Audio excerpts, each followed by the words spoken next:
Am I the only one who always vibes out to the Taking Stock music?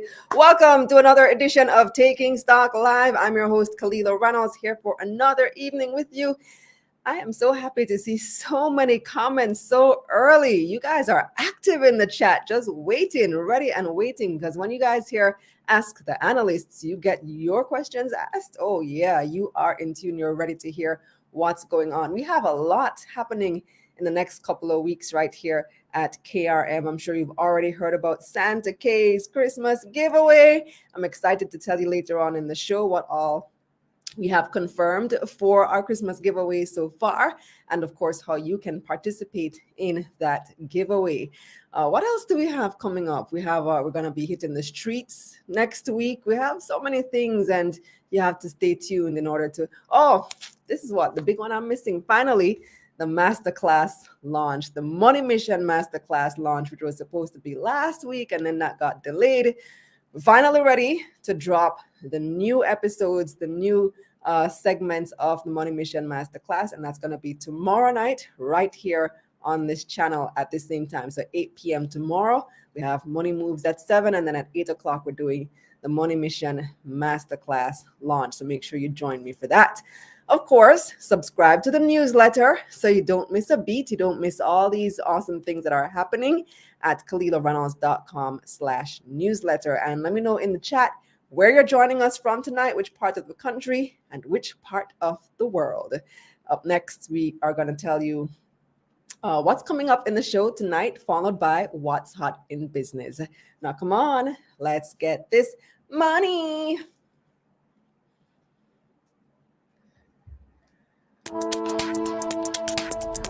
We're doing things a little differently. It's an all-Analysts show. They'll weigh in on this week's hot market topics: the Regency IPO share allocation, Mayberry's $5 billion bond, Proven Group 6-month results are out, and questions are being asked about their performance. And then it's Ask the Analysts. What do you want to know about the market? Here's your chance to have your questions answered. But first, here's what's hot, brought to you by hmmm Group, your best interest at heart. The basis of allotment is out for the Regency Petroleum IPO. Investors from the general pool will get the first 10,000 shares that they applied for and 5% of the remainder. Applicants in all the reserved pools will get 100% of the shares they applied for. Regency's IPO received over $1 billion in subscriptions. The company was only seeking to raise $287 million to pay off debt and fund expansion plans. The invitation was 4 times oversubscribed, receiving over 10,000 applications. Regency's listing will make it the 101st company to be listed on the JSE and the 6th company to list on the junior market in 2022. More opportunities are coming for investors on the Jamaica Stock Exchange, thanks to an agreement with the Dutch Caribbean Securities Exchange. The JSE and DCSX recently signed a memorandum of understanding to partner on several market initiatives to grow the financial services industry. Based in Curaçao, the DCSX connects businesses to Dutch and European investors. The MOU will see both exchanges collaborating on digitization, market education, cross-listing, and accessing European markets. Managing Director of the JSE, Marlin Street Forest, said the new partnership cements the exchange's goal of strengthening the connection in the Caribbean. Meanwhile, the JSE is now accepting applications for its venture capital pitch room. 6 entrepreneurs will have 6 minutes each to pitch their proposals for venture capital funding. The JSE said the initiative is an ideal place for entrepreneurs to seek capital funding and get exposure. Eligible businesses can be either new or existing, with at least 50% of the business being Jamaican. Applicants must be 18 years or older and must be a part of the management team or one of the business owners. Companies also cannot be registered on the Jamaica Stock Exchange. One winner will be chosen to receive financial and technical assistance. The deadline for applications is January 6, 2023. Visit jamstockx.com/news for more details. SpaceX's Starlink has received approval to operate in Haiti.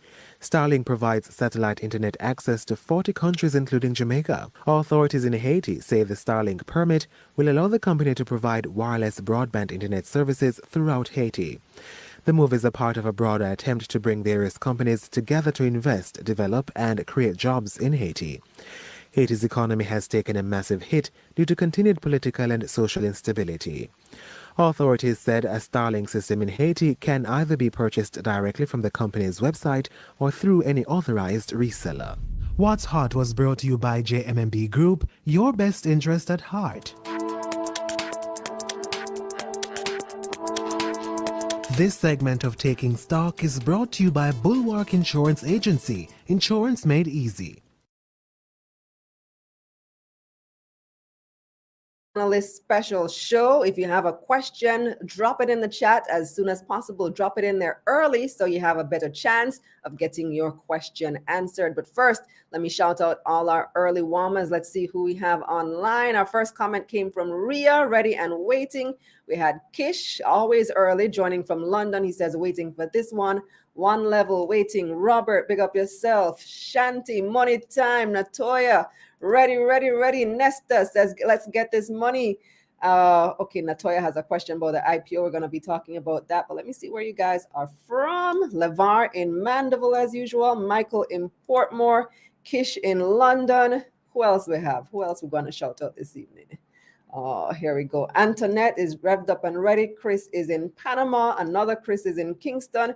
Another Chris in Kingston 19. Ria in St. Anne. Anthony in Portmore. Coconuts in Turks and Caicos. And Rochelle says, yeah, the studio is festive. You don't know it. Christmas time. And would you believe my Christmas tree at my yard is actually not up yet?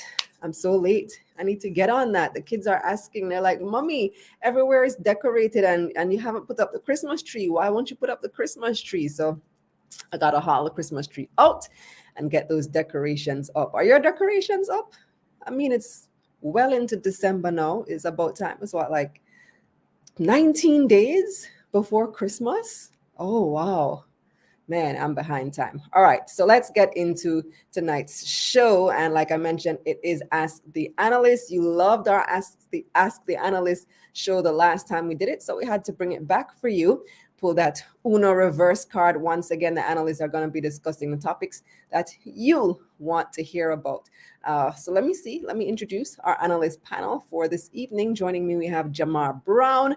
He's Senior Research Analyst at JN Group. And we also have our OG, David Rose, business writer at the Observer newspaper. Welcome, Jamar. Welcome, David. Good night, Kalila. Thanks, and good night to the audience. How are you guys doing? Good. Your setup is getting me in the Christmas mood. Yay! We're good, Kalila. Setup is very Christmassy. Thank you. You're lucky I don't have on my hat because I like wearing my Santa K hat. I have it right over there. Maybe after the break I put it on. But we have quite a few things to talk about. And let's start with the Regency Petroleum allotment of shares that has been published, and investors are getting their first 10,000 shares. And this is for the general pool, because the reserve pool, they got everything that they wanted. For the general pool now, you get your first 10,000 shares plus 5 point something % of the excess that you applied for. What are we making of this, Jamar? How are you viewing the Regency allotments? Wait, am I muted? Okay, unmuted. Right. So applicants, as we have seen for the last several IPOs, applicants have been getting basically the minimum of the allotment. So this was pretty much the same. The offer exceeded its target of 287 million by about 700 million and had over 10,000 applicants.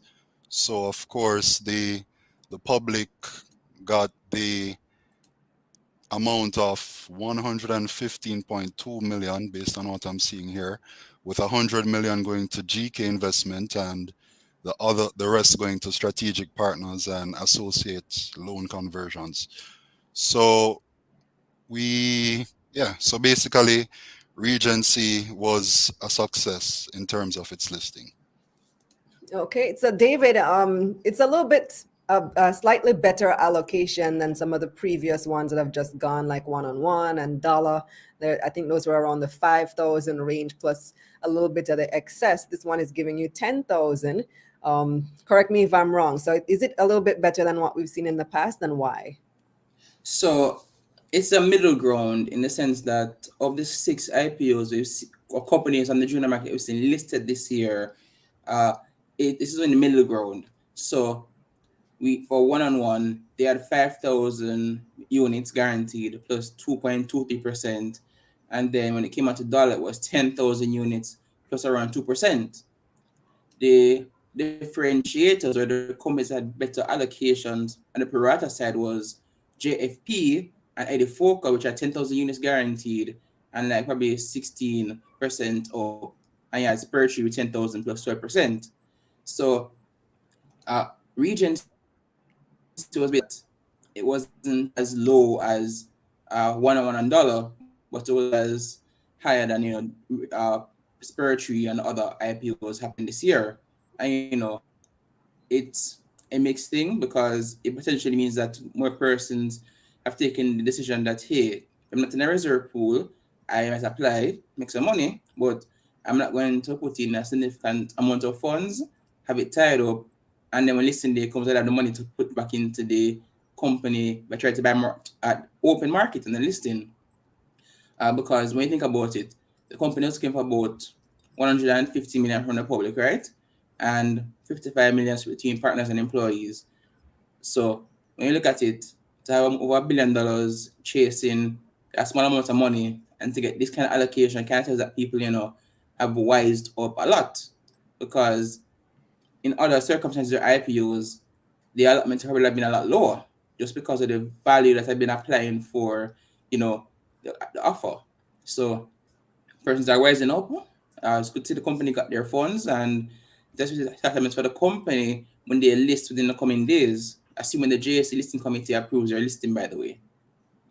I didn't look at the number of reserve shares versus the general public shares, but did that possibly make a difference in this case? Because in some of the IPOs of the past, why the allocations were so low, is that a lot of it was taken up by the reserve pools. So the reserve, so for the offer, about 40% of the offer in terms of shares in this offer was for the general public, and the rest was for reserve pool parties. Uh, Key difference to understand is that when the last couple of IPOs, Spiritory, JFP, well, Spiritory, 84 call, one-on-one, and Regency. No, we've seen more debt to equity conversions, meaning that parts of the money to these companies to grow or to execute their particular mandates, and then we've seen where they converted it to equity. And as you mentioned, I don't think it's per se, the size of the reserve pool per se is a consideration, but if you're looking for $100 million right now in this expanded market, what's the point of me putting $1 million and only getting probably 6,000 units after it's prorated and everything? So you're coming to just take, for example, probably 3, 5, 6 accounts, spread that money across, and have a better allocation than just put money all into one offer into this one account. So that's another factor as well. Okay. All right. The next big thing that we need to look at this week is the Mayberry bond. I've been getting so many questions about it. And guys, I just dropped my video on IG and TikTok explaining what the Mayberry bond is all about, what the opportunity is there. So after the show is finished, you can go head over there and check it out. And later this week, we also have an interview coming on YouTube with Dan Theok from Mayberry Investments. So that's a slightly longer interview, a slightly longer video that you can check out as well. But I definitely want to hear the analyst take on the Mayberry bond. Starting with you, Jamar, what do you make of this investment opportunity? Sure. So we see where Mayberry is offering the public a pretty unique opportunity for investment. They're trying to raise 5 billion with the option to upsize to $7 billion from investors, and they're offering the bond in four equal tranches. So that means that you have 4 different tenors for the bond. So 1 year, 1.5 year, 2 year, and 3 year, and each $1.25 billion each. And the minimum investable amount for investors is $20,000. So that's the unique part of this offer, whereas before, when corporations would have listed bonds perhaps in the private market, the minimum you would be able to invest is $1 million. This is now open to the regular investor who has a minimum amount of $20,000. So investors who want fixed income exposure in their portfolio, they'll be able to invest in this bond upcoming from Mayberry. You started out by saying that this is a unique opportunity. What makes it so unique? That in terms of the minimum investable amount, that in particular makes it pretty unique. As I said before, where you'd have private placement of bonds, investors would need it would be mainly open to institutional investors who would have a minimum of $1 million to invest. So investors who have $20,000 now will be able to take part in this offering. David, what's your take on the Mayberry offer? Is David there? David looked like David dropped off. All right, I see a question here about the bond. We're going to try to get David back. It might have been having a poor connection. Okay, it really has to do, is it really a comment from Cheesy who says that 25 tax, not nice on the bond. What is he referring to? 25 tax. 25% tax? Is it being, the not, interest is being taxed? I'm not completely sure about, I'm not sure about a 25% tax, you know. I know that in terms of the interest rate, tranche, it varies. So from the earliest tranche, it's offering a 9.25% interest up to 12% interest for the one that has a tenure of 3 years. But dividends are normally taxed. So does the same apply to interest earned on bonds? I'd have to double check on that one and get back to you on that one. All right, we'll look into it. We'll look into that one for sure. So people in the comments are saying it refers to yes, the coupon payments, those are taxed 25% interest. Electro says that he's making reference to the income tax. Right, so yeah, it would be the coupon that would be taxed. I wasn't sure if it was 25%, but it seems so. Okay, I don't know what happened to David. We're trying to reach him and he's not answering, which is unusual. So something happened. Hopefully all is well over at Team David. Another thing that has come up in the past couple of weeks is Proven Group's 6-month results. A shareholder called me recently, not very happy with Proven's performance. So let's go through it because I know you've been taking a very close look at Proven. Okay, so I'm going to share my screen now. Please let me know if you're seeing it.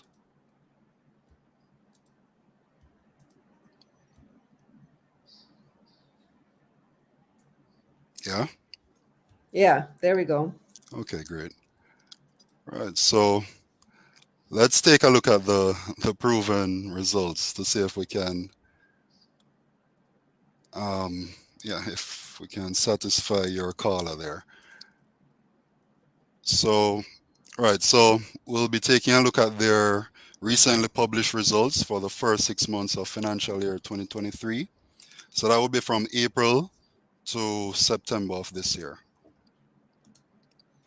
So to give your viewers a quick overview of Proven, in its early days, Proven's primary business included holding tradable securities for investment purposes, as well as pursuing private equity opportunities consistent with the overall aims and objectives of the company. However, over time, the company refined its strategy to reflect that of an alternative investment management firm. Now, for those who don't know, alternative investments are basically any investment outside of the traditional stocks, bonds, and cash, which we're familiar with. So that would include real estate, private equities, derivative instruments, fine arts, etc. In terms of Proven, its firm is now operating under 3 distinct pillars, namely banking and wealth, and that would include Proven Wealth Limited, Bosley Bank, Proven Wealth Cayman, as well as others. Real estate, which its primary subsidiary under this would be Proven Properties Limited, as well as portfolio holdings. And that would include the companies in which Proven has a stake in. So Access Financial, JMMB, Roberts Manufacturing. Now, in accordance with their strategy, the company has continued to make significant strides to improve upon and diversify its business. And COVID-19 presented the right opportunity for the group to get some prized assets at good prices. So let's take a look at several of those. Well, the most recent. So Fidelity Bank, which is now Proven Bank Cayman Limited, was acquired by Proven on February 1st, 2022. It's a financial services company incorporated and licensed to carry out banking business in the Cayman Islands. It has 2 branches in Grand Cayman, through which it provides services to residents and non-residents, including deposit accounts, loans, credit cards, FX services, and internet and telephone banking. Next, we have Basel Bank, which will be renamed to Proven Bank St. Lucia Limited. This caters to clients' international banking needs, and it's in the top 3 banks in St. Lucia. Now, Proven had already owned 75% of Basel Bank, but after September 30, 2022, it acquired the 25% minority interest, so it now effectively owns 100%. Now, this will result in Proven shareholders retaining all of the profits generated by Basel in the future. Now, most recently, and what persons may have seen in the news, is ECHE Limited, which Proven, through its wholly owned company, Proven Investments Holdings, signed an equity deal with Letitia Myers Gray, who was formerly the CEO of Beryllium, which was formerly Guardsman, to form this company, ECHE Limited, which is a strategic solutions company in the payments industry. So Proven is planning on investing over $500 million during the first 2 years of operations. And among its many services, ECHE will seek to optimize Jamaica's ATM network through its IT-enabled services and payment solutions. Now, Proven didn't disclose the exact percentage stake it has in ECHE. I saw that. That's pretty interesting that they're taking this stake in this company. Kudos to Letitia Myers Gray, who you might know from Beryllium, formerly Guardsman, for really taking that brand to the next level. And now she's stepping out, doing her own thing. I'm excited to see what that company does and what Proven does with it too. Right, and with her experience in the industry, coupled with Proven's capital backing, it's a winning combination for sure. Now let's take a look at the results. This is what we want to see. Into the nitty-gritty. So well, you're gonna have to zoom in on that for us though. Yeah, man. Okay. Let me know if you're seeing it clearer. Much better. Okay, great. So we see that total income, which we see here. Well, first, let's look at the year-to-year comparison. So for the financial year ended March. What lines are we looking at? The top 2 lines? No, so we're looking at this line right here with the 26,949. Okay. Yeah. So we're looking at the financial year ending 2022 compared to the financial year ending 2021. We saw where the total income grew by 70%. And this growth, it continued into this year, into the 6 months, where the 6 months ending September, it grew from 17 million US dollars to 28 million US dollars, which was a 60% increase year over year. However, when we look at profit for the year, that's this line here, we see where year over year for the 6-month period, there was a decrease. Yes, there was a decrease in profit attributable to shareholders. it fell from 6 million US dollars to 1.7 million US dollars. And this was a decrease of, 71%. Anywhere you can put your cursor on the number that you're seeing, Are it's you kind of seeing it hard here? for us to keep track of which number you're looking at. Okay, so we're looking at this line here, profit attributable to owners of the company. Profit. And Okay, yeah, I see it. we're comparing the 6 months for this financial year, which is the 1.7, to the 6 months for the previous financial year, which is 5.98, rounding off to 6 million. And that's a substantial decrease year over year. And what we can say about that is that the net profits outcome, it largely reflects the adverse impact on asset prices caused by the increasingly inflationary environment accompanied by rising interest rates.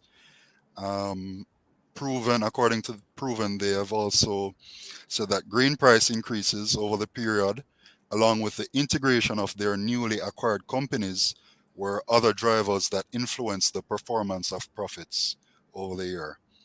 However, all the news isn't completely bad, which we see here in the completed financial year. There was a slight increase in the profits, an 8% increase. So that's for the March year end compared to the previous year. But in this 6 months, they did take a substantial hit in profits, as we see there. You can't activate your mouse, Jamar? Why is it that we can't? So that you can just like point at what you're showing us? Okay, let me see. Laser pointer. There, yeah, much better. Okay. Yeah?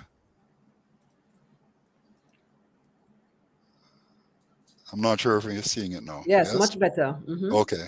Right. So we're mainly looking at this line item here, the profit attributable to owners of the company. And we said that for the financial year ending 2022, there was a 8% increase. However, for the 6 months, which recently reported, ending September, there was a 70% decline in profits attributable to shareholders. So it fell from US 6 million to US 1.7 million. Good? Oh, but explain that for us. So why is profit for the year? Go back to the chart, Yeah, man. producer. Yeah, why is profit for the year down only, where is it? Well, that's down 78% too. So yeah, that's also down. I was just wondering why there was a discrepancy or seemed to be between that and what was attributable to the owners of the company, to shareholders. Yeah, man. But they're both down similarly. Yeah, man. Okay. So I'll move on to the balance sheet. And we saw, let me zoom again, hoping the zoom is working. All right, so for the balance sheet, looking at the first 6 months for financial year 2023, again, compared to the close of financial year 2022, assets fell by 5.31% from US 1.14 billion to US 1.08 billion. And this was largely attributable to a decrease in cash, which is in the current assets line here. Cash in particular fell by 40% from 286 million to 170 million over the period. And current assets overall fell from 906 million to 510 million, which was 906 million to 850 million, right? Which was a 6.23% decline. Total liabilities also fell from US 974 million to 933 million, which was a similar marginal decline of 4.25%.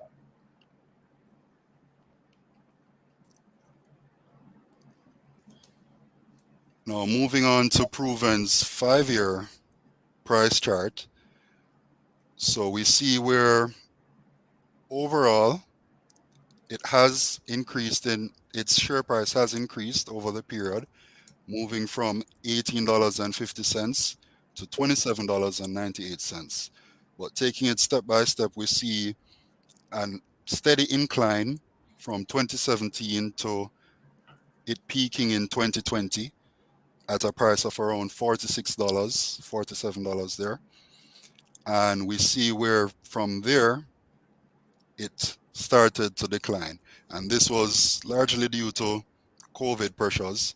However, average cap gains from 2017 to 2021 was 7.1% year over average per year. And we see that average dividends between the period was at a yield of 4.41%. But looking at the year to date, the price has declined by 13.7%. And again, this can largely be attributed to the high inflationary environment, which has led to increased interest rates and a general decline in asset prices.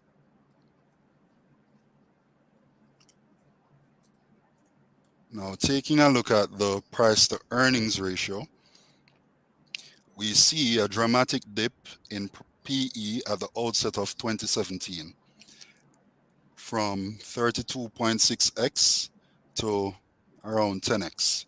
And around this time, Proven acquired Bosley Bank in St. Lucia for a price below the market value of their assets. Now, this acquisition would have increased the group's profits substantially, thus bringing down their PE ratio. However, over the 2018 to 2019 period, Proven would have recorded a decline in profits compared to its 2017 level. And this would have contributed to the rise in its PE for that period there. Now, in 2020, they sold shares in Access Financial.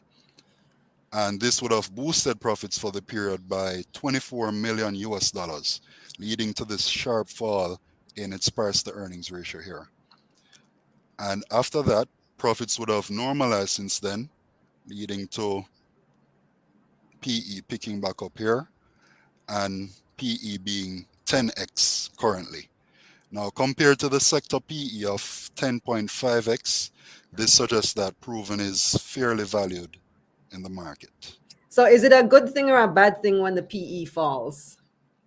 You could say it's a good thing, looking from it from an investment point of view, as this would make the company undervalued. So making it a good time to invest in the company.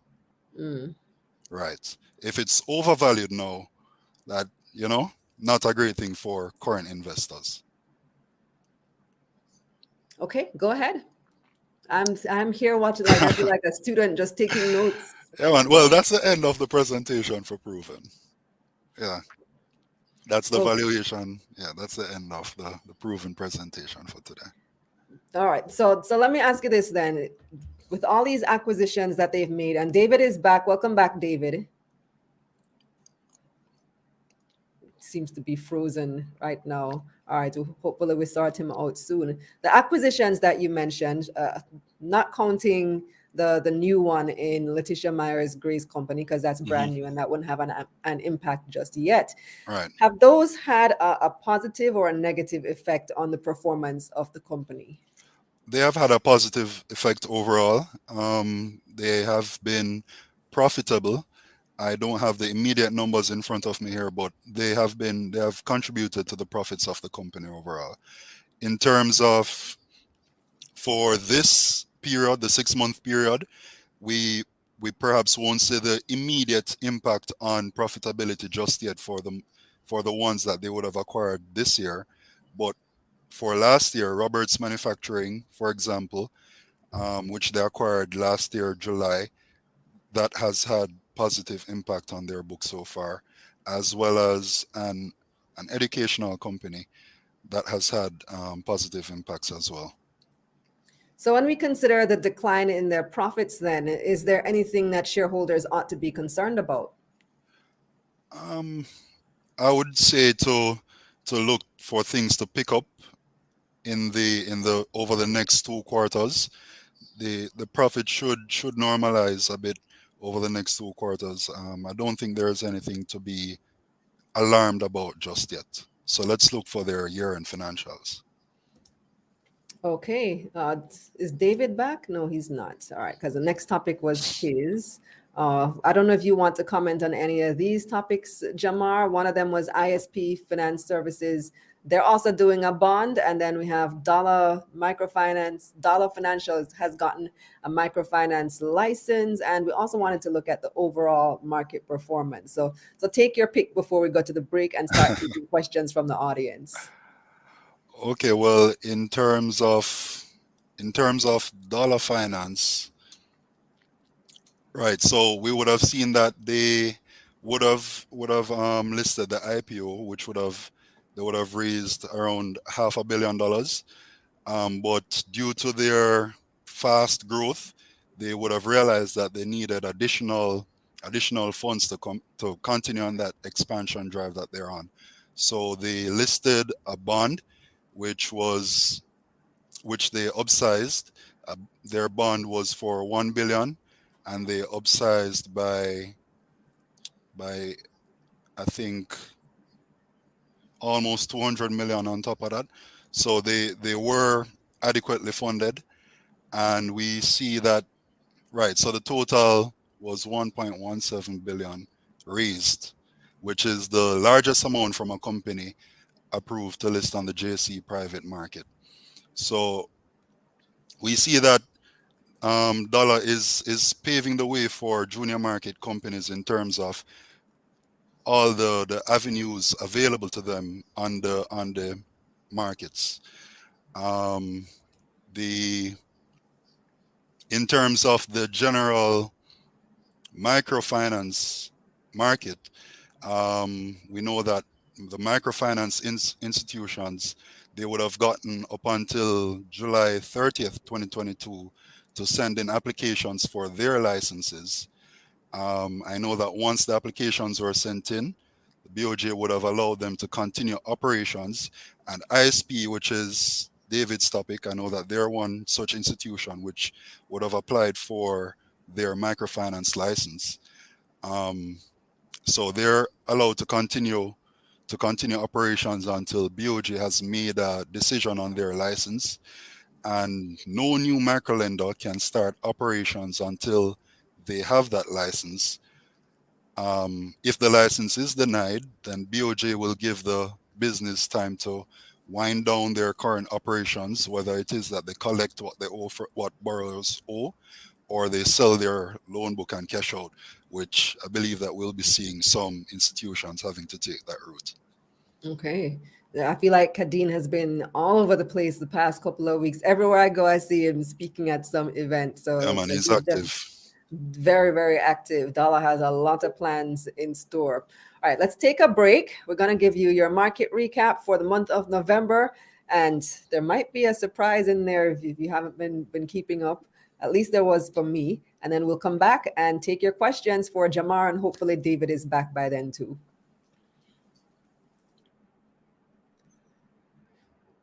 This segment of Taking Stock was brought to you by Bulwark Insurance Agency, Insurance Made Easy. Time now for your market recap. The JSE Combined Index gained more than 2,000 points last week. 125 stocks traded across the main and junior markets for the week, ending Friday, December 2, 2022.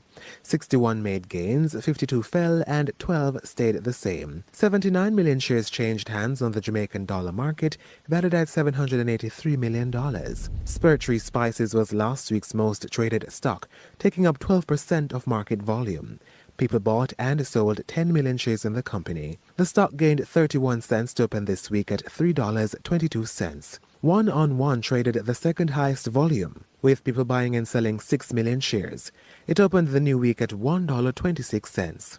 One-on-one was also November's second biggest loser, down 24%. And MFS Capital Partners rounded out last week's most traded. It took up 7% of market volume with 5 million shares trading. The stock opened the new week at $2.84. Now let's see who had the biggest gains for the week. Margaritaville Turks was last week's top stock, up 39%. Cargo Handlers was the week's second biggest gainer, up 33%. And rounding out last week's biggest gains was Sagicor Select Funds, Manufacturing and Distribution, up 24%. On the losing side now, MPC Caribbean Clean Energy USD was the week's biggest loser, down 15%. Palace Amusement fell 14%, and Cygnus Credit Investments USD fell 9%.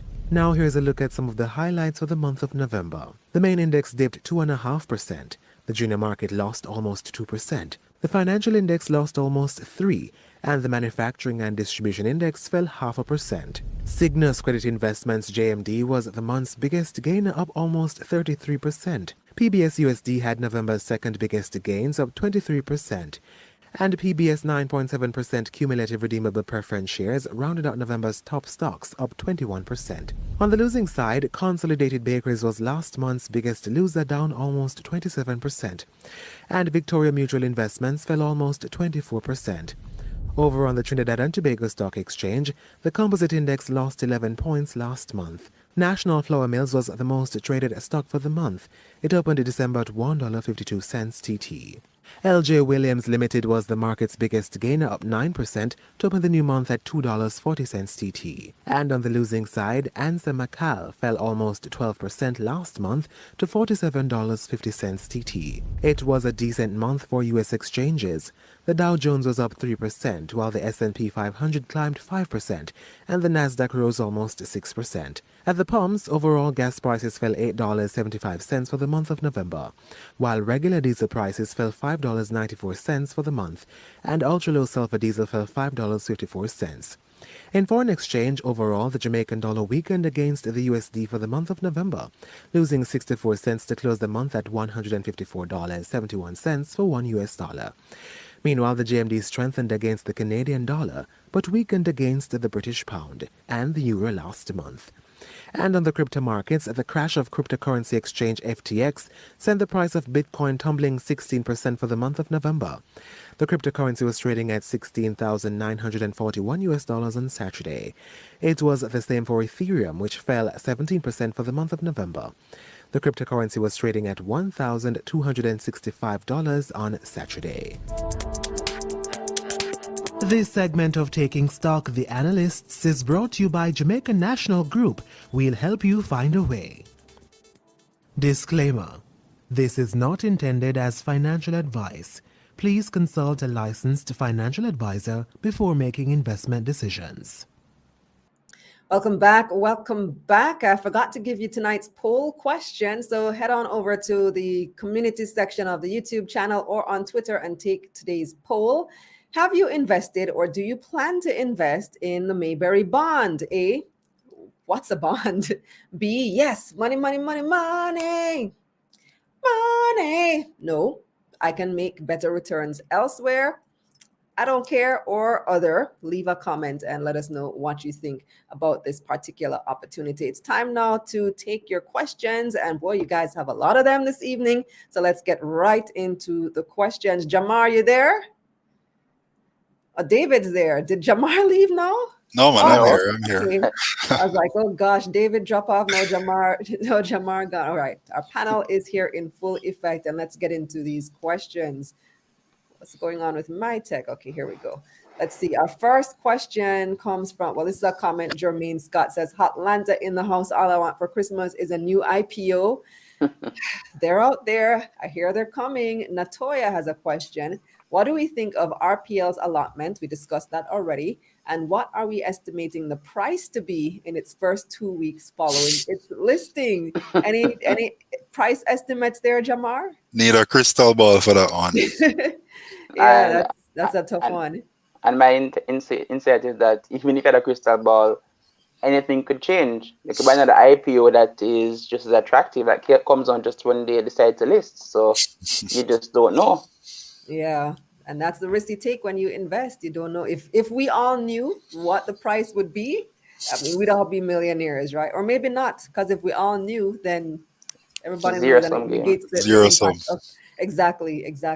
Natoya has another question.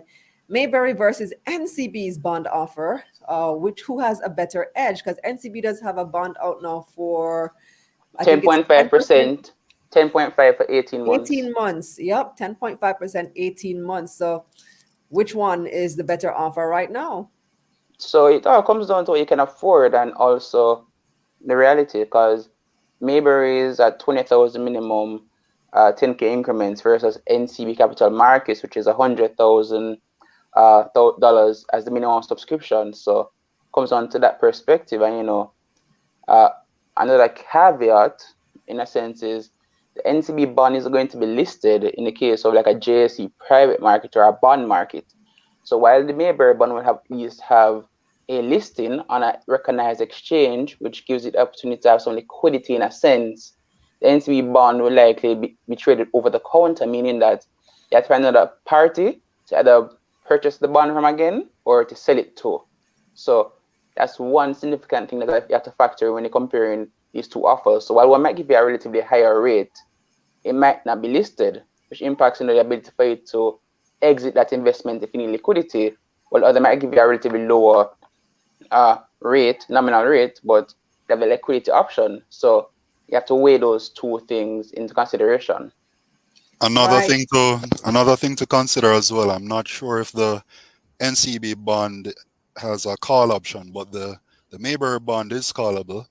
So if rates decline substantially enough, they may call the bond, forcing investors to possibly reinvest in some elsewhere at a lower Just yield. explain what that means by calling the bond. So that means that they have an option to redeem. To basically, you would have to sell them the bond if they exercise the option to call it. So if they see that rates are declining in the market, they would want to, if they have the option, they would want to exit so that they don't have to pay you a higher rate than what is currently being offered in the market.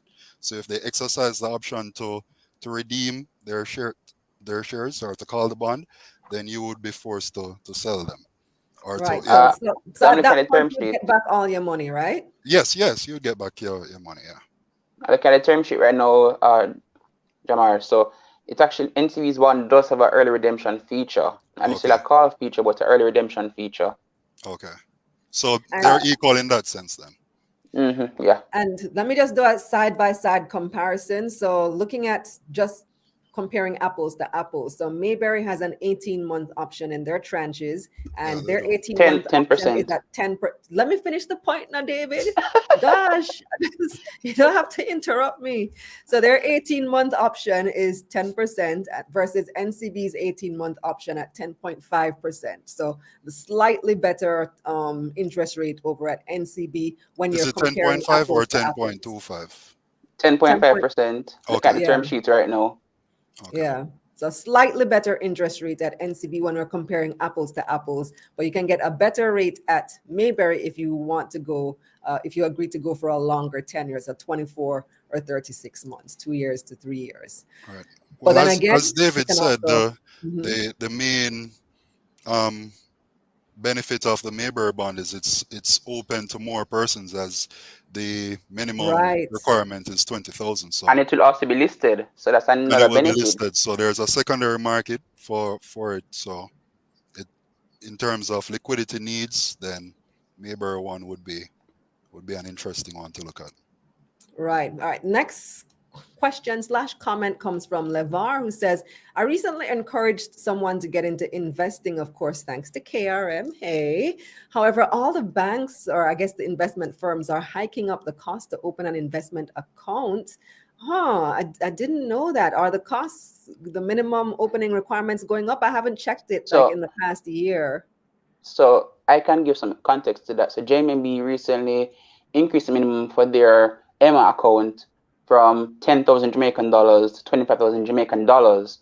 And I know that JN managers used to be $250,000 and it's now $50,000. But different brokers have increased the minimum amount that you're required to put into an investment. So for example, in Sagicor's Sigma Fund, which is a unit trust product, it used to be $500 to open the account or enter other products. Now it's $25,000 as the minimum amount to open with, and $3,000 in terms of adding to that investment. So different brokerage firms have increased minimum amounts on some of their products in recent times. But some have also come down. So you mentioned JN fund managers, Jamar, you guys Yes. have come down substantially. Oh, Yeah. another thing to mention, Kalila. Let me ask Jamar to weigh in on that. So you guys, why did you come down from 250 to just 50K to open an investment account? So to make it more open to everyone for investing. So I believe that that's for one of our products in terms of our cheapest product. I'll have to double check, but I think there are you can open an investment account, a regular investment account with $5,000 based on what I've seen. So yeah, man, it's even lower than what David mentioned. That's great. What I was mentioning, Kalila, was that for persons who want to open an account at potentially Mayberry, they can use the bond IPO to actually open an account. You don't need the $1 million minimum. It's actually being waived for this offer. Right. So they tend to do that for IPOs or any offers that they have, major offers that they have. You don't need the full million to take advantage of their service. All right. So next question comes from Javon. I'm going to throw this out to Jamar first. What are some ways to double your net worth in a year? Javon's asking for the secret to life here. Well, I'm not right. Any ideas? I'm not an investment advisor, but I would say do your research and speak with an investment professional, and yeah, that's what I would say. Depending on what your net worth is, Javon. Right. If your net worth is $1,000, it's not too hard to double it to 2,000. If your net worth is $1 million, it might be a little trickier, depending on if it's Jamaican or US dollars as well. So it really depends. A year is not that long of a time frame. So I would say that if you want to really get serious about doubling that net worth in that short time frame, you're going to have to take quite a bit of risk, regardless of what it is you're doing, whether you're taking a venture into business and trying your hand at entrepreneurship, or if you're going to get into assets, or if you want to get into crypto. Crypto can give you a very, very high return, but it's so risky. So yeah, if you really want to do that in that short time frame, you're going to have to take a lot of risks. So you have to assess what you're comfortable with. That's what I would say. What would you say, David? I'd just say invest in yourself, because as you mentioned, entrepreneurship and so forth, but what if you actually get a much higher paying job, for example, or let's just say, for example, you actually decide to venture into the financial markets and you're actually equipped with the relevant knowledge to take the risk with consideration. So you can take risk, but you can take that risk without any preparation or plans, and you hopefully get lucky.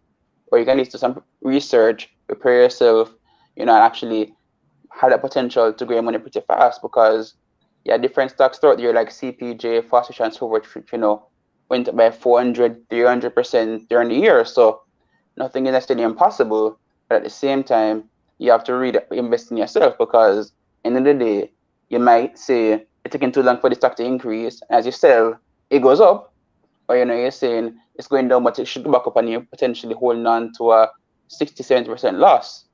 So that is why I say should consider investing in yourself, because there's so much, opportunities. For example, you can go buy a lot of tickets.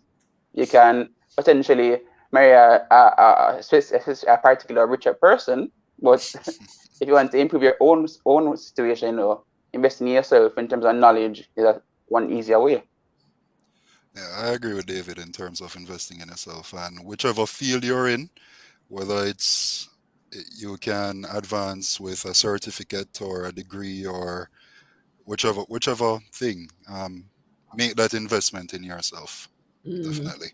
Yeah, but sometimes that might take a bit longer than the year, depending on what it is that you're studying. I'd suggest to think broader, think beyond the year. Definitely. All right. Next question comes from Kish, who says dollar is expanding with a $300 million expansion in the Caribbean. So why is the stock price edging downwards? Any idea what's going on with dollar? So it's not necessarily a dollar specific thing. It's just that we've seen in the last 2 months specifically that we've seen a significant retraction in terms of capital in the market. So it doesn't mean necessarily it's an IPO thing per se, but we're seeing, persons choose different alternatives. So today we saw 3 stocks hit 52-week lows. And, even a couple of weeks ago, we saw our 49 securities hit 52-week lows. It's not specific to dollar per se. So if you look at differences across the JSE right now, you're seeing potentially 1 bid and 30 sell orders, or you're probably seeing 10 bids with 40 sell orders. And, you're seeing on the buy side, it's getting thinner for many stocks. So a company's situation might be improving quite considerably, but the market just might be, a different state. So I'm giving an example. Dollar raised their bond, so they can expand their balance sheet and everything right now. But as I mentioned, reality is persons are choosing different alternatives because we need to consider that the interest rates have gone up quite considerably fast. So 0.5% last September, 7% now, and on top of that, persons potentially are dealing with their own economic woes. So if you look at last month in terms of October or even November, in terms of trading value on the JSE main market, JSE index in particular, we've seen right now it's come down to like a third of what you'd have been seeing happening between like even February, March, and April. So there's a considerable decline in terms of trading value and even volumes now. So it's not necessarily a dollar not doing what they should do. They're growing, which is important, but the reality is the market is in a different state. All right. Next question comes from Kisha again, who says, do you think that as you get older, investors should shift their investments more towards bonds? I'll ask Jamar to answer that one. Well, it all depends on the investor's time horizon as well as their risk appetite, because even older investors perhaps will have a higher risk appetite and hence would want to invest in more volatile assets, higher risk, higher reward assets such as equities, maybe even crypto. So it depends on the individual. So most older investors, as they're getting older, they do tend to look more long term. So bonds would be more heavily weighted in their portfolio. So yeah, it all depends on the risk appetite. All right. Next one comes from. Can I answer that, Kalila? Sure. So considering bonds is one thing, but at the same time, that diversification does come in handy because you have some persons who took their equity dividends to build up their fixed income portfolio.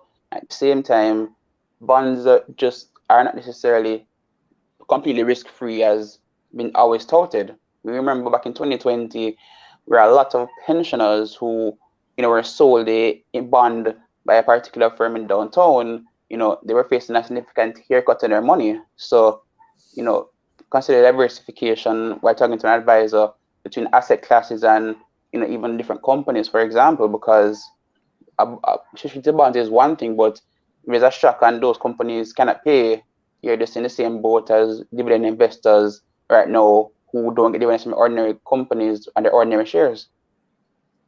All right. Investing Sage wants to know if you have to be a citizen of Jamaica to invest on the JSE or other investment opportunities in Jamaica. No, you don't. Do you have to have a Jamaican address though? How do you deal No. with that part? Because you need proof of address. So can No, that there's proof be from any country? any country. All The right. only thing that probably will need is a TRN, I think, to get from TAJ. That's probably the only thing that would need to be sourced in Jamaica. Oh, I thought that the brokers could substitute a different ID, like maybe a social security number. No, it has to be a TRN.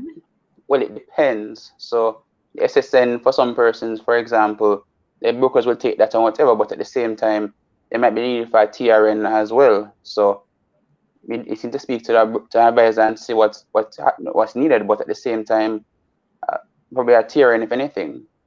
That's a good one. Investing Sage, I'm going to look further into that for you. Try to find out some more information about the process for people who are not Jamaican citizens. Because I know if you're in the diaspora, you're still a citizen and you probably have your TRN. But if you're not a citizen at all and have no affiliation with Jamaica, how do you go about doing that? Is there any challenge there? Rajay wants to know if changing brokers is an easy process. Jamar, do you know how easy or difficult that is? It should be a relatively easy process, but it also depends on the money that you have tied up with a particular broker. So if you're invested in a particular investment instrument which has a penalty for withdrawing the funds early, then it would depend on that. But yeah, in terms of signing up for a new broker, that should be a relatively easy process, depending, Okay. of course, on the requirements for that particular broker. Next question comes from Chantel, and I meant to point this out as well because if you notice the market recap just now, one-on-one is almost back down to IPO prices at like $1.21. Well, at the end of November anyway, it was one of the biggest decliners for the month of November. So Chantel says, "Good night, guys. Not sure if it was mentioned yet, but any insight on what's happening with one-on-one and iCreate? Seems they're going back to square one." So, but for the case of one-on-one, some persons were expecting the company to release its fourth quarter on audit or its audited financials recently, but the company listed after its financial year ended. So we're not waiting to see one-on-one release any financial results until January 14. And one-on-one is facing the same reality as other companies. Even if you have great news, you just done great, the reality is persons are just moving their capital elsewhere. And the company has quite a large and diverse shareholder base, who potentially see other opportunities. In the case of iCreate, they've had a list of different events happening in recent times. So the visual wrap acquisition is going to be consummated or completed through convertible debt and the SPV to the former owner, and they're also considering to the rights issue as well. So there are a lot of liquidity events in terms of company share capital going on right now. So that's one consideration to remember right now in the case of iCreate. All right. Speaking of iCreate, O'Shane wants to know if there's any news about iCreate's and Fosrich's rights issues. Seem like these two issues just gone under the radar because these were expected a couple months ago already. Well, we don't know, what's going on in the case of Fosrich because at the end of the day, FSC still gives a green light to a rights issue, and at the same time, iCreate says that they're planning to do a rights issue still. The original intention for their rights issue was to acquire Visual Vibe, but they found a different way to actually complete the acquisition at the EGM last week. They said they're still going to do a rights issue, but I think it's to support Visual Vibe, but we don't know as yet, how that new structure is going to look like. Probably need to another EGM in short order. And in the case of Fosrich, they got the shoulder approvals and everything, but we don't know, if they're potentially banking like iCreate on the increased cap on the junior market in terms of from $500 million to $750 million, or the company is still allocating or deliberating the best ways to get the desired capital they need to expand. Next question comes from D. What do you guys think is happening in the main market right now? We kind of brushed on that. I've noticed general price decreases for ordinary shares. And then he notes that the preference shares seem to be holding firm. Thoughts, Jamar? Well, David Sure. would have mentioned it a couple times in terms of the exit of capital from the main market in particular. We have seen that despite positive results from companies, share prices have been still coming down over the past 6 months in particular. So hopefully we can look forward to market conditions being better next year, all depending, I guess, on the route that the BOJ takes.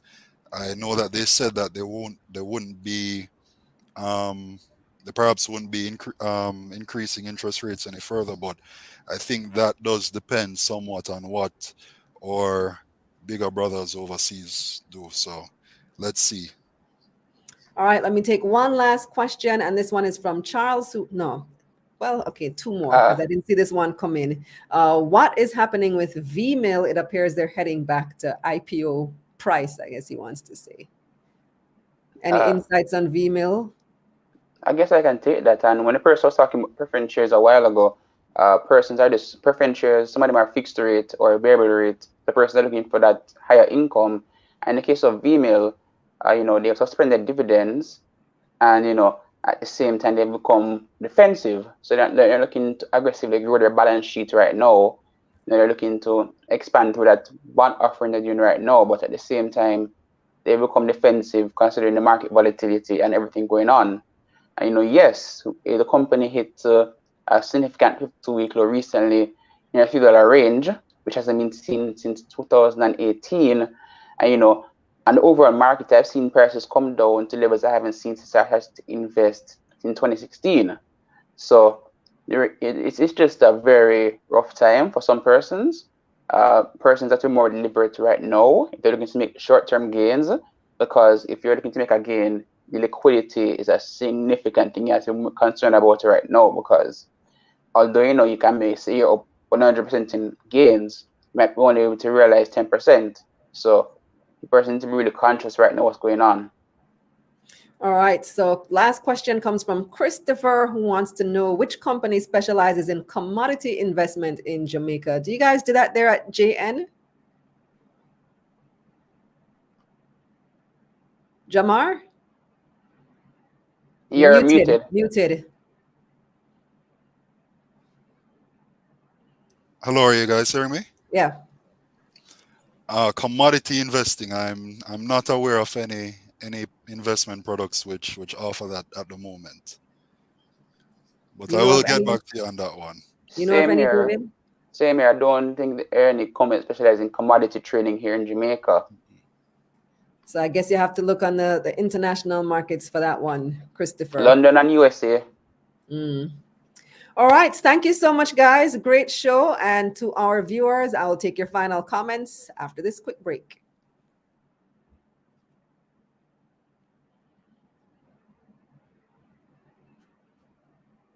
This segment of Taking Stock, The Analysts, was brought to you by Jamaica National Group. We'll help you find a way.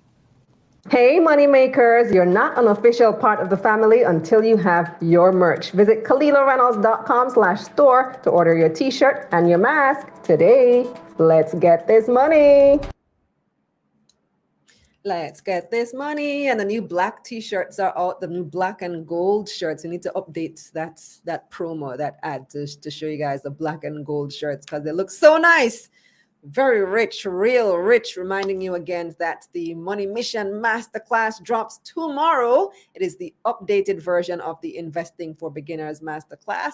Investing for Beginners only talks about investing, but Money Mission takes a broader look at wealth creation. We're also talking about managing debt, how to use credit cards the right way, and how to pay off your credit card. We're looking at budgeting. We're looking at so much more. And we have a special module from our girl, Keisha Bailey, the Profit Jumpstarter herself.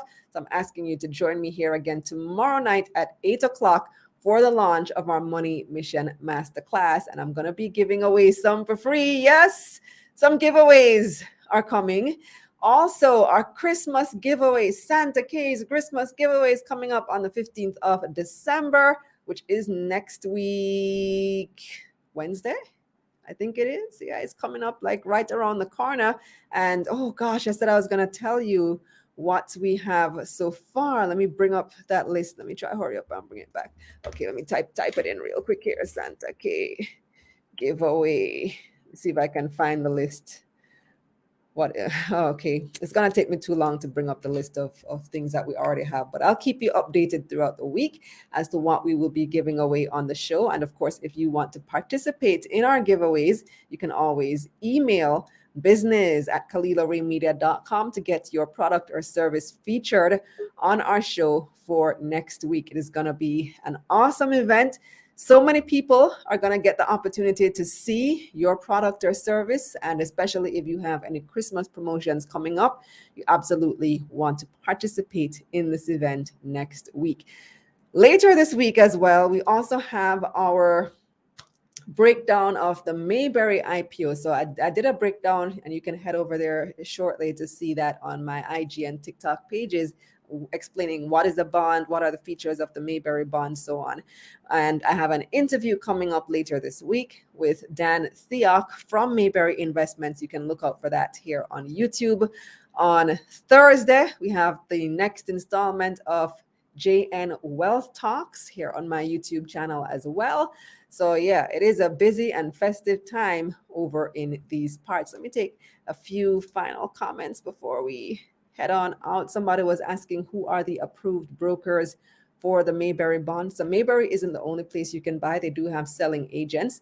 These include Proven and who else? I know JMMB is another one that you can purchase the bond through. Sagicor Investments and SSL.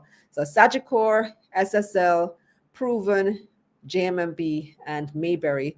These are the 5 selling agents through which you can participate in the Mayberry bond. And you can just head over to their website, bondberry.com, to get more information about how you can apply for that particular investment. Let me see what else we have. You guys have some more comments. Let me take a couple more before we leave. Let's see. Lanestra says, I think while your wealth increases, you may become less risky to protect your wealth and may go into less risky assets such as bonds. Marlene says, it's buying season. It absolutely is. Roswell says, yeah, David, even when companies do great, persons are still selling off. We've been seeing this trend here on the Jamaican markets. And Lanezra says we need to encourage people to invest in the market because the market is losing liquidity. All right. I want to thank you so much for joining us this week. We have, 2 more shows before the year ends because we do take a Christmas break here at KRM so that we can relax and refresh and get ready for next year. But between now and that time, like I said, we have a lot coming up. So make sure that you are subscribed to that newsletter so you don't miss any of the opportunities. And here's where you go to do that, KalilaReynolds.com/newsletter.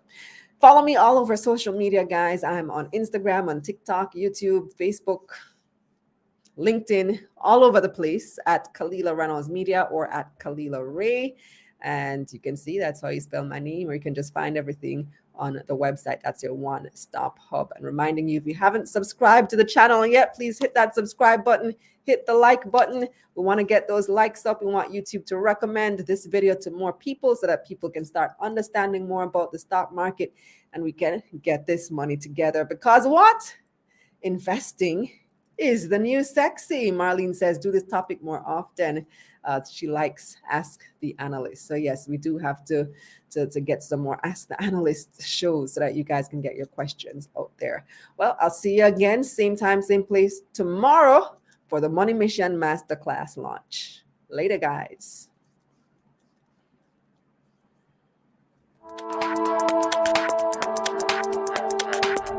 Let's get this money.